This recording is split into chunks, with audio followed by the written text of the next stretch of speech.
Саламатсыздарбы, күндүн маанилүү жаңылыктары жана элдик кабарлары менен бүгүн 24 маалымат топтому. Assalomu alaykum taka do'stim, qandaysiz, yaxshimi? Мына коронавирус деген балячы.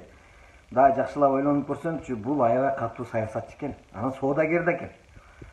Бул эл аралык бир алдамчыбы деп калдым да. Себеби дегенде бул келди, Кыргызстанга келгенде эле коронавирус келди деген аркасынан бир акчасы келди го, 401 белекет миллион доллар акчасы келди. Аны келди да бул жерге келип алып, адалдап акырын 2 айга чейин созуп ишерде жүрдү. Аны адалдап бүткөндөн кийин акырын жерде жүрүп коркутат экен, ал байкадыңбы? Соодагер экен дагы мындай.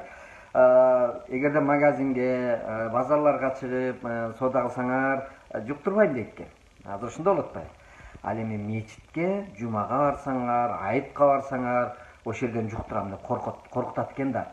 Бул куураган коронавирус өзү капыр экен, мындай байкасаң. Себеби капырлыгын көрсөтүп келатканда эле мусулмандарды жаманатты кылып келди да. Мен ушул ажыдан аркылуу бияктан келатам силерге, ушул мусулмандар менен келдим деп жаманатты кылып, биздин элдер чурулдашып алган. Ошол ажыдан келген үчүн жугатат деп коет. Кытайда Ухандагылардын баары ажыга барган бекен. Алар Кудай ажы эмес, Кудай менен иши жок Кытайда. Бирок ушундай саясатты жүргүзөт экен да бул коронавирус. Бул кыйын экен. Акырын келип, бир жерде акчасын адалдап, эми кетейин деп аткан. Анан кетейин деп атса эле, Кытайдан балекет басып, коронавирус ошо кайсы жерде жүрсө ошого 2 миллиард доллар берем деп койбоду. Аны угуп калса керек да. Анан шашпай кайра кетпейм деп. Анан мен керек болсо экинчи валына 24-нөн кийин башталат деп эле анан бул числолорду коюп айтып эле, бул билбейм, бул же биздин ак үйдөгүлөр менен сүйлөшүп алганбы, экинчи валына башталат деп ушулар тараптан журналисттер тарабынан айтылып калып атат. Себеби дегенде тигил акчаны дагы акырын майдалап, акырын адалдагысы келип атат окшойбу дегенде. Бул аябай саясатчы экен да бул коронавирус. Эми кашайып мына шайлоого чейин ушул жерде жүрбөсө болду, сүрөлүп. Андан кийин анан акчасын алгандан кийин анан шайлоодо кеттеши мүмкүн, эми шайлоодо кетип тур деп. Себеби биякта дагы кичине анча-мынча тааныштары бар окшойт го. Ушулар менен сүйлөшүп турат экен да, кайсы убакта келейин, кайсы убакта мындай жааматымды кошала келейин деп айтабы экен, билбейм. Анан шайлоодо кетип тур, анан кайра шайлоодон кийин келип алабы деп корком да. Бул билет, муну кетириштин жолу бар. Эгерде биз жумага барып, жаамат менен намаз окуп, айт намазга чыгып, ушу Кудайдан тиленип, ушу кетсин десе, кетип калат, ошону билет да. Ошон үчүн акырын ошону жаманатты кылып коюп, бул жерде саясатын жүргүзүп жүрөт да. Бул коронавирустун досун өзүнүн ушундай бир капыр жүзү бар экен да. Ушуну кандай кылабыз эми досум, бир ойлонуп көрчү. Ассаламу алейкум, урматтуу достор. Бүгүн 24 май айт күнү. Сиздердин айтыңыздар менен куттуктайбыз деп апам жана мен фонду элибизден кабар алганы чыктык. Айданек фабрикасынын фотосу менен мол карындашыбыз негиздөөчүсү 1000 балага спорттук костюмдарды жана футболка шортолорду даярдаган.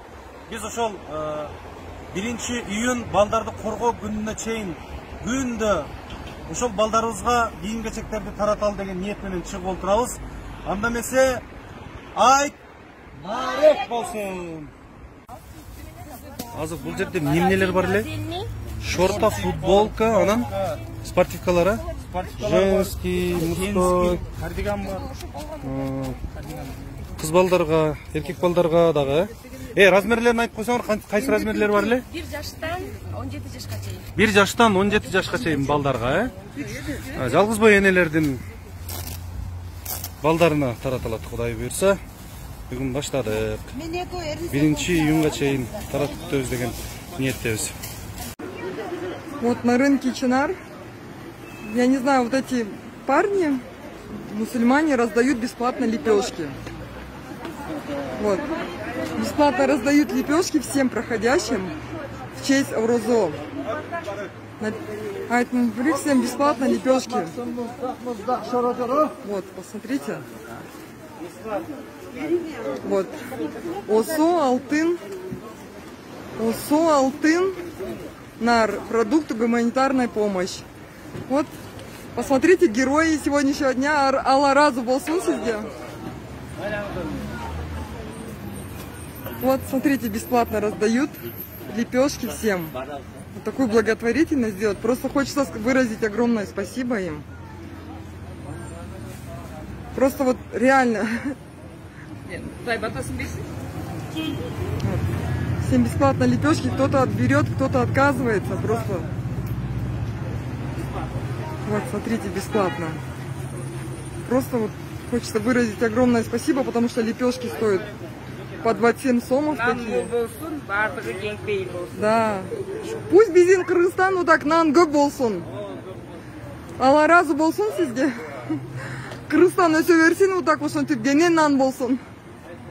Прям жүрөгүм это радость. Всем раздают лепешки, они раздают, а у меня сердце прям радуется, что у нас есть вот такие люди. Спасибо большое.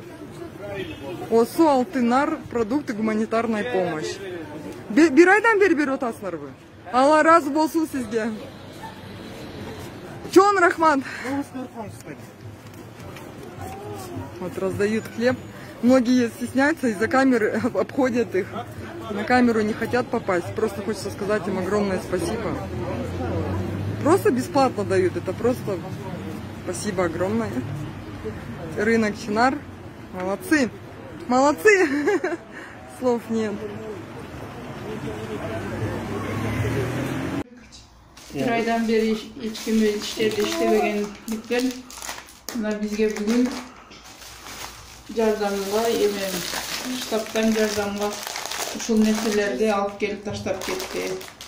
Алла разы болсун. Бул жакта ун бар экен, мынакей 2 килограммдай ун бар экен.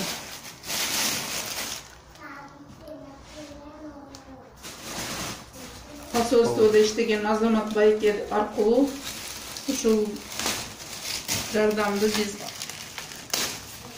атайын өкүлчүлүк жибериптир, алдык. Бул жакта пияз, сабиз, астында картошка бар окшойт. Мынакей. Астында картошкасы бар экен, пиязы бар экен, сабиз. Алла разы болсун. Бала чакабыз менен кыйналып отурат элек, ошо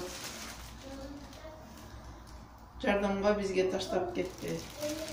Assalamu alaikum жамаат. Мына бүгүн 24-май 2020 жыл. Мына Апкан айылынын тургундары антип биздин үлүш жерлерге суу жетпей, Дембир айылынын тургундары мына антип арыгыбыздын башын бузуп алган үчүн эл чогулуп келип оңдоп атабыз.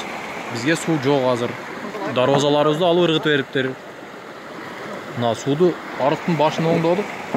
Нар жакта уже дарбазабызды алып ыргытып берген. Мына Апкан элинин тургундары мына. Где-то 40 адам ушинтип чогулуп ушинтип суу буруп атабыз. Техника менен кылайлы десек, техниканы өткөрбөй ататтар. Турмуш шарт өтө оорлашып кетти.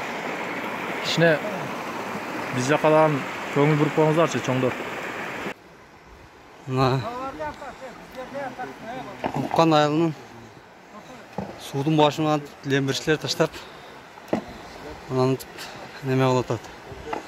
Сок районунун Лембир айылынын элдери анантип жайлоого чыкпай биздин арыктын неме кылып ататтар. Жайлоо, Кыргызстан жайлоо. Жайлоого чыксак суу беребиз деп анантип сууду неме кылып ататтар. Булар бизде анкылапта турат. Мына Апкандын ели анантип чыгып урутаттар. Кетиши менен кайтарып таштап койтаттар. Ага бир чара көрүп бериңиздер. Мына булар ел келип болду.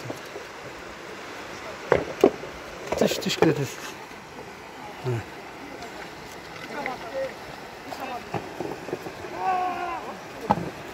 Мына баары кадрлар келген.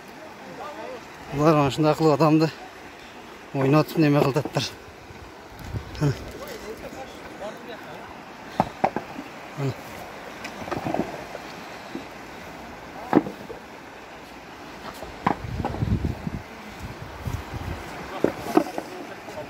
Мынтип ачаттар. Жапсан кайтарып таштап коеттир. Ачып коеттир.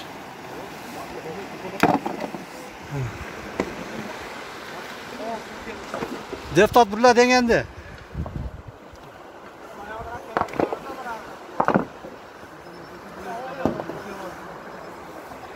Hani emirdin emeleri.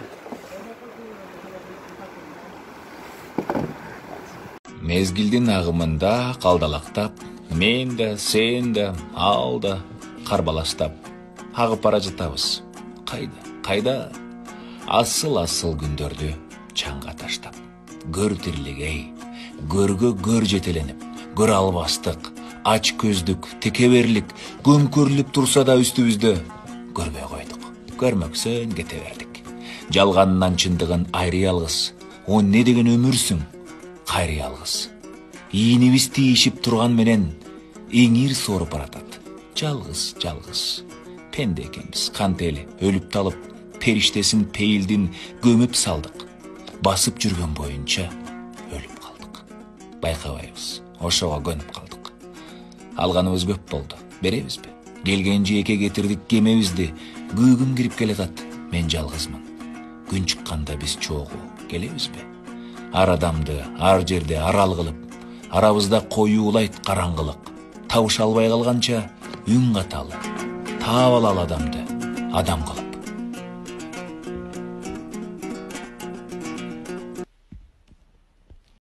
Каналга жазылууну унутпаңыздар. Биринчилерден болуп маалымат алуу үчүн коңгуроочону басыңыз. Дайыма ден соолукта болуңуздар. Сиздер менен бүгүн 24 маалымат топтому болду.